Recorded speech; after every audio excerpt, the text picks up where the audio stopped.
안녕하세요. 뉴스반장입니다. 무패의 신화, 선거의 제왕이 귀환했습니다. 이회찬 전 더불어민주당 대표가 4.7 보궐선거를 앞두고 승리를 예측했는데요. 결국 거짓으로 야당은 폭망하고 말 거라는 사필 규정의 예언이었습니다. 그의 말을 듣는 동안 100년 먹은 채증이 가라앉는 듯한 편안함을 느꼈는데요.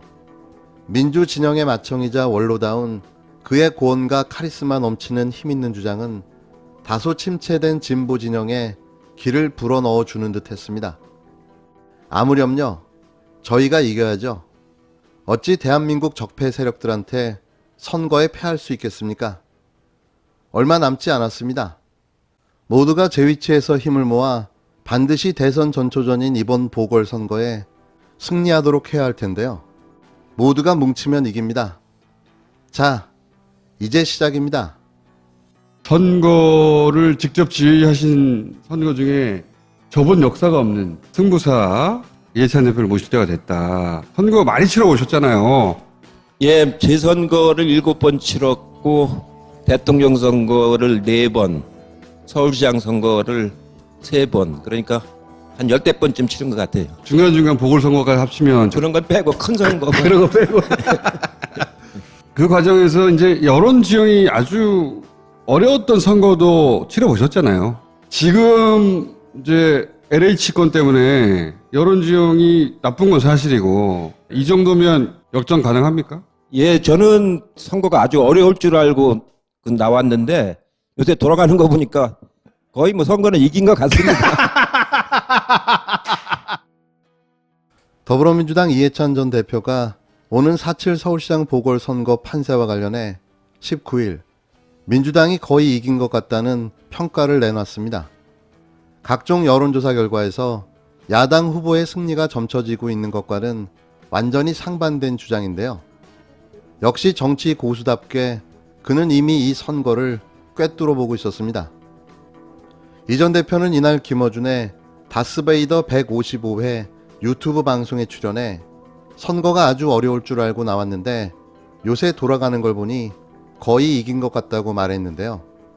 그는 국힘당 오세훈 후보의 내곡동 땅 셀프 보상 의혹을 겨냥해 거짓말까지 하는 걸 보니 공직자의 기본이 안 돼 있다. 국장에게 전결권이 있다는 건 행정을 전혀 모르거나 뻔뻔하거나 둘 중 하나라고 강하게 비판했습니다. 그러면서 이 전 대표는 정부에서 일해보면 그린벨트 해제나 도시계획 등은 이해관계가 굉장히 예민해서 몇 번을 검토한다며 웬만한 택지개발은 부시장에게도 전결권을 주지 않는다. 그런데 40만 평 그린벨트 해제를 몰랐겠느냐고 따져 물었습니다. 자기가 안 하고 국장했다고 그러잖아요. 네. 그린벨트를 어떻게 푸는 거냐면은 국토교통부가 몇 퍼센트 내에서 조정을 할 테니까 시가 건의하라는 지침을 줍니다. 해마다 주는 게 아니고 5년에 한 번인가 4년에 한 번씩 주는 거예요. 내가 다 해봤잖아. 예. 제가 정무부 시장을 했잖아요. 그러면은 시가 안을 만들어 가지고 네. 시장 이름으로 신청을 하는 겁니다. 국토교통부에다가. 기관장이 신청하는 거예요. 그럼 국토교통부가 이건 환경성 때문에 안 된다고 기각을 하든가 수용을 하든가. 그러니까 노무현 정부 때는 기각을 했죠. 근데 이명박 정부가 돌아가지고 내곡동에 땅을 많이 가지고 있었거든요. 그렇죠. 그 형도 가지고 있고 조카도 가지고 있고 자기도 거기다 집을 지려고 그랬고 그러니까요. 그거를 풀려고 규정을 바꿨어요. 그러니까 자기 땅 때문에 그래서. 그러는 과정에서 오세훈이 부인이 공동상속받은 땅이 포함돼 버리는 거죠. 이명박 쪽 땅은 문제가 되니까 빠진 것 같고 건교부에다가 건의하는 것도 시장이 하고 SH공사는 관여를 안 하는 겁니다. 그거는 전결권이 뭐 국장한테 있었다고 하는 건 전혀 행정을 모르는 사람이거나 아니면 아주 뻔뻔한 거짓말이거나 둘 중에 하나라서 소나기에 들었다 싶은 생각이 들어요.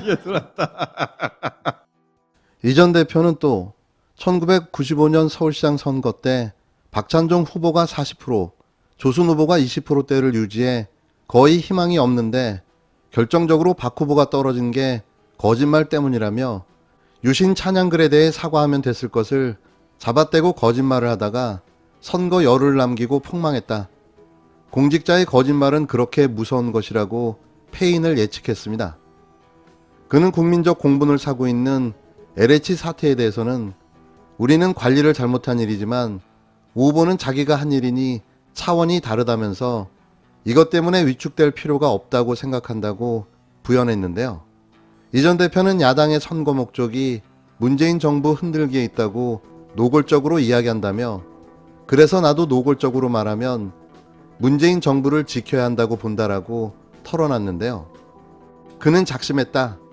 마이크 잡을 수 있는 데는 다 다니려고 한다고 강조했습니다.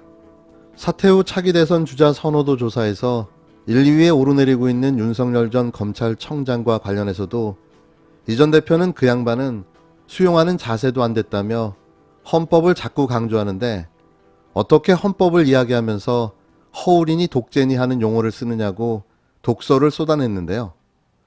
속이 다 후련합니다. 막혔던 답답함이 해소되고 다시 희망의 기운이 충전되는 듯한데요. 우울했던 마음마저 다시 기분이 업됩니다. 맞습니다. 저희는 반드시 승리합니다.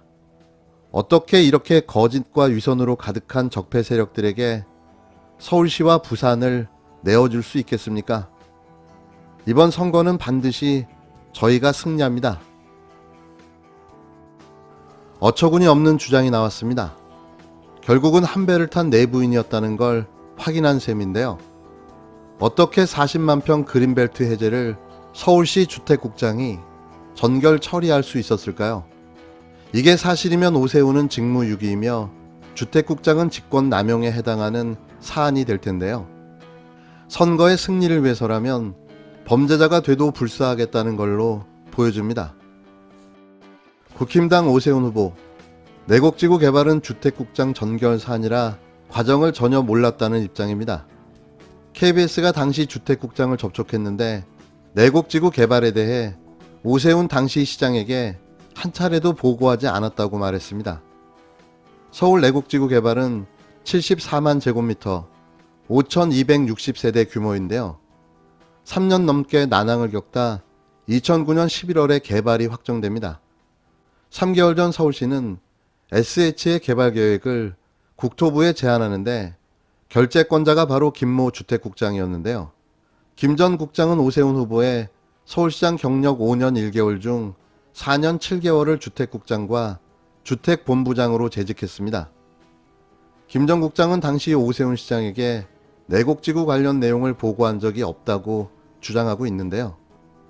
2007년 4월 개발 면적을 5만 제곱미터 늘릴 때도 환경부 반대로 사업 자체가 기로에 처했을 때도 임대주택 사업의 철회와 보금자리 주택 사업으로 전환할 때도 그리고 이를 제한할 때도 시장에게 보고하지 않았다고 말했는데요. 이 믿기 힘든 황당한 주장은 자신이 서울시장 노릇을 했다는 주장과 별반 달라 보이지 않습니다.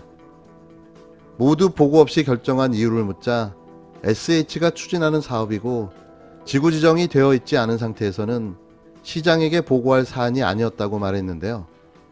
김 전 국장은 간부회의와 업무보고 등에서도 내곡지구 관련 내용은 언급된 적이 없다고 밝혔습니다. 그러면서 박원순 전 서울시장도 그런 보고는 받지 않았을 것이라고 덧붙였는데요. 확인 결과 오세훈 후보가 2006년 7월 서울시장으로 취임할 당시 서울시 전결 사무처리 규정과 택지 개발과 관련해 개발 예정지구 지정 방침은 시장 결재, 예정지구 경미한 변동 등은 실국장 정결로 되어 있습니다. 서울시 부시장과 구청장 등을 지냈던 민주당 의원들은 김 전 국장의 해명이 납득이 되지 않는다는 반응을 보이고 있는데요. 처음에 들려드렸던 이해찬 전 대표의 발언을 들으시면 모든 게 다 이해가 되실 텐데요. 다시 한번 들려드리면서 마무리하도록 하겠습니다. 손바닥으로 하늘을 가릴 수 있을까요? 이번 4.7 보궐선거는 저희가 반드시 승리합니다. 건교부에다가 건의하는 것도 시장이 하고 SH공사는 관여를 안 하는 겁니다. 그거는 전결권이 뭐 국장한테 있었다고 하는 건 전혀 행정을 모르는 사람이거나 아니면 아주 뻔뻔한 거짓말이거나 둘 중에 하나라서 소나기에 들었다 싶은 생각이 들어요. 소나기에 들었다.